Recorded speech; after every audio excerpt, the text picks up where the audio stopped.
አልጸጸትም። ባይዘው አለ ውጣ ውጣ፣ ሁለተኛ እኔ አጠገብ እንዳያልፈኝ እንዳመጣ ወሬ ምን አይነት ሰው ነው ግን? የዛሬው እንደ ሰሚ እንደ ተመልካች እንደ ሽማግሌ እንደ አዛውንት እንደ ባልቴት ትላላችሁ። በጣም ለመፍረድ የሚከብድ ነገር ነው። ምክንያቱም የሁላቸውም ሀቅ አላቸው። የዛሬው እኔ ማለት ነው እና ሁላቸውም ሀቅ ፈራጅ ከሆናቸው የሁላቸውም እውነት አላቸው። እዚህ ጋር ገብቷቸዋል። ግን ደግሞ የሁሉም ሰው እውነት አለው ተብሎ መወሰን የማይቻልበት አጋጣሚ ሲሆን ከሁሉም በላጩን አውጥተው መሆን ያለበትን ማድረግ አለባቸው እና ሄሉሻ ደግሞ መረጋጋት አለባት ብዬ አስባለሁ። ብዙ ጊዜ ትናደዳለች። መናደድ በሰው ልጅ ብቻ ሳይሆን በራሷን ቢሆን በሽተኛ ትሆናለች። የገባችሁ በጣም ተናደን እንትን ስንል የሆነ ጨጓራችን ይቃጠላል። መጨረሻ ላይ አይታችሁ ከሆነ ቪዲዮውን በጣም አዝናለች። በጣም ተሰምቷታል። በቃ የሆነ ራሷን እንትን ማለት በዚሁ ከቀጠሉ እርግጠኛ ነኝ ነገ ራሱ የሚመጡ አይመስለኝም። ሳስበው በጣም ተናደዋል ማለት ነው። ቢመጡ ራሱ የተጋጋለ ነገር ነውና አሰላሙ አለይኩም ወራህመቱላሂ ወበረካቱሁ። ዲን የተከበራችሁ የቻናል ቤተሰቦች እንዴት ናችሁ? ደህና ናችሁ? እኔ ያለሁ አልሐምዱሊላህ። ለማንኛውም ነው ተወል እስኪ ዛሬ የሰራሁት ፍጡር ይሄን ይመስላል። እየበላችሁ ትላላችሁ በባዶ ሁልጊዜ ለምን አለፋችኋለሁ። እና ለማንኛውም እዚህ ጋር እንግዲህ እንደነገርኳችሁ ጆሲም እውነት አለው፣ የኤሪክ ወንድምም እውነት አለው፣ ኤሪክም እውነት አለው። ሁላቸውም ሄሉም እውነት አላት። እና ግን ደግሞ እንደነገርኳቸው ከምንም በላይ በላጩ ምንድን ነው ብትሉኝ እናት የሚለው ነገር ይበልጣል ከሁሉም ማለት ነው። ለምንድን ነው ሚስትም ብኮን ዛሬ ታገባላችሁ፣ ነገ ጧት እህል ውሃ ካለቀ ነሲብ ካለቀ ተለያይታችሁ ሌላ ታመጣላችሁ። ባልም ቢሆን እንደዛው ዛሬ አንድ ሰው ጋር እንጋባል፣ ካላስ ካልተኳነ ተለይተን ሌላ ማግባት እንችላለን። እናት ሌላ ምትክ የላትም። ገብቷችኋል? እና ዋናው ነገር እናት የሚለው አንግል ስለሚበልጥ ማለት ነው። እና የኤሪክ ወንድምና ሄሉ ደግሞ አይታችኋል፣ ተጠማምደዋል። ሄሉም ያጠመደችበት የራሷ ምክንያት አላት። ወንድሙም ደግሞ ያጠመደበት የራሱ ምክንያት አለው። የኤሪክ ወንድም ያጠመዳት ምንድን ነው? አንደኛ እንደ ሚስትም ሆነ እንደ ጓደኛ ስትታሰቡ ታውቃላችሁ። እናት የሚለውን ነገር ስታስቡ እሷ እንደውም ኤሪክ ይቅርታ ጠይቃት ሲለው እኔ ይቅርታ ማልጠይቃት እሷ ጥፋት አለባት አለው። ምንድን ነው ጥፋቷ ሲል ጥፋቷ ምንድን ነው? እናት ታማሌ እናት ናቶ ላይ ያለች ነው ሲባል ለምን እሷ የእውነት የምትወድ ከሆነ ህድ ብላ ልገፋፋ ይገባል። በዚህ ነገር ነው የተኮረፍኩ ማለትም ያዘንኩባት ብሏል። ሄሉ ደግሞ እሷ ደግሞ ምን አገናኘው ከኔ ጋር? እናንተን ሰላም ብሏቸዋል፣ እኔን ለምንድን ነው እንደዚህ ያለው ነው ያለው ብላ ነው እየተቀየመች ያለችው። ሲቀጥል ደግሞ እንግዲህ ሰምታችሁት ከሆነ እሱ የራሱ አንግል አለ። ምክንያቱም እኔ የወደድኩትን እህቴ ትወዳለች ማለት አይደለም፣ እህቴ የምትወደውን እኔ ወደዋለሁ ማለት አይደለም። ስለዚህ ማንም ሰው በማንም ጫማ መሆን ካልቻለ መፍረድ ቀላል ነው። እና የኤሪክ ያጎቱ ላይ ደግሞ እያለው ያለው ምንድን ነው? ኤሪክን አንተ ሀገርህ ላይ ብዙ ሴቶች አሉ፣ ብዙ የሚፈልጉ ሴቶች አሉ። እዚህ የመጣኸው ለዚህ ነው ወይ? በዚያ ላይ ደግሞ የምትወድ ከሆነ ልትጋቡ ነው ወይ? ወይስ እንደው ዝም ብለህ ነው ይህን ሁሉ መስዋዕት እየከፈልክ ያለው ብሏል። ልክ ነው። ገብታችሁ አልተጋቡ ያኔ እንግዲህ ታይታችኋል። መጨረሻ ላይ እሱ ጋር ከተቀያየመ በኋላ መጨረሻ ሄሉ አልሄድም ብለዋል እንግዲህ ኤሪክን።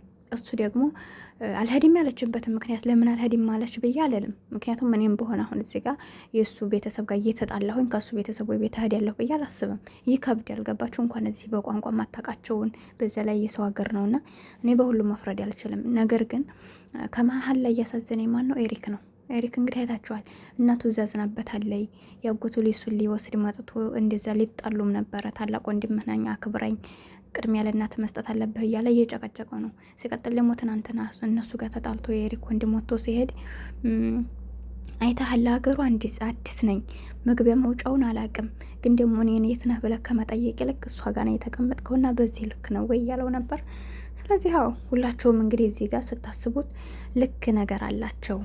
ቢሆንም ግን ጆሲም ደግሞ ወደ ጆሲ ስንመጣ ጆሲን ዛሬ ጥፋት ብዙ አላየሁበትም። ብዙ ጥፋት አላየሁበትም ያልኳችሁ ምንድን ነው የውስጥ ቂም እንዳላቸው አላቅም፣ ግን ሲመስለኝ ጆሲና ሄሉ የሆነ የተቃቃሩት ነገር አላቸው፣ ፊዚካሊ ማለት ነው። ለምንድን ነው የሆነ ውስጣችን ላይ የተቃቃር ነው ነገር ካለና ትንሽ ነገር በተነሳይ ቁጥር አፋችንን ለመከፋፈት እንትን ይለናል ማለት ነው፣ እንጋበዛለን። እና እዚህ ጋር እንግዲህ ዛሬው ያለው እውነት ለመናገር አያስከፋም። ልክ ነው። አንደኛ ይሄ ልጅ እንግዲነት ነው የመጣው፣ አገሩን አያውቅም። ሁለተኛ ደግሞ ኤሪክና እሷ እየተዋደዱ የእሱ ወንድም እንደዚህ በክፋት ማየት ወይም ደግሞ እሱም ደግሞ የኤሪክም ወንድም ሄሉን በክፋት ማየት የለበትም። ምክንያቱም ሄሉ ለኤሪክ የሚወዳት ጓደኛው ናት።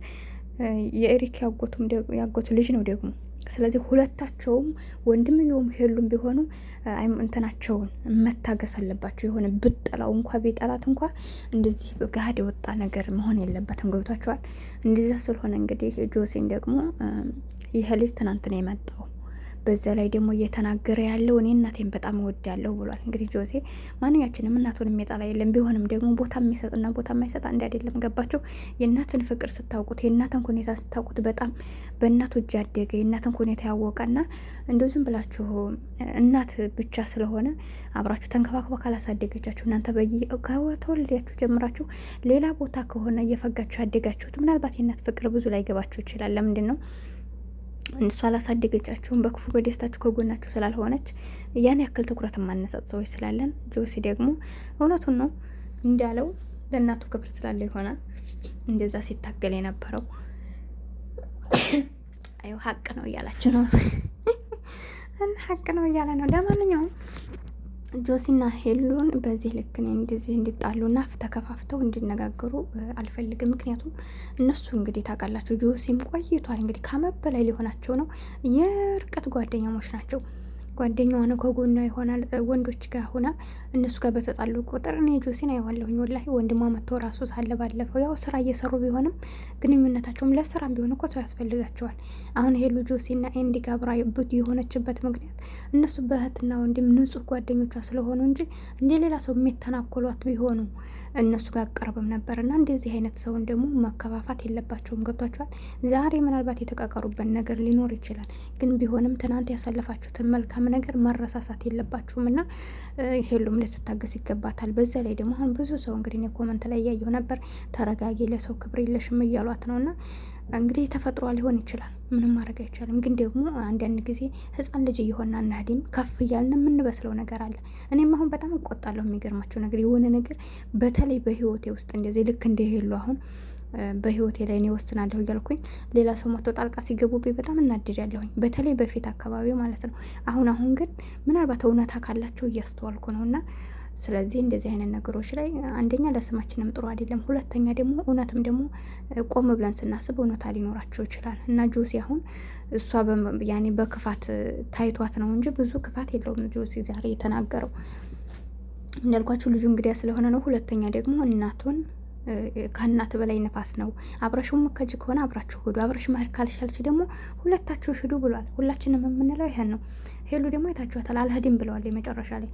ኤሪክ ግን አብረው መከድ መስሏት ተስፋ ነበረው፣ ግን ደግሞ አልሄድም ስትለው በጣም አዝኖ ነው ተቀይሞ የሄደው።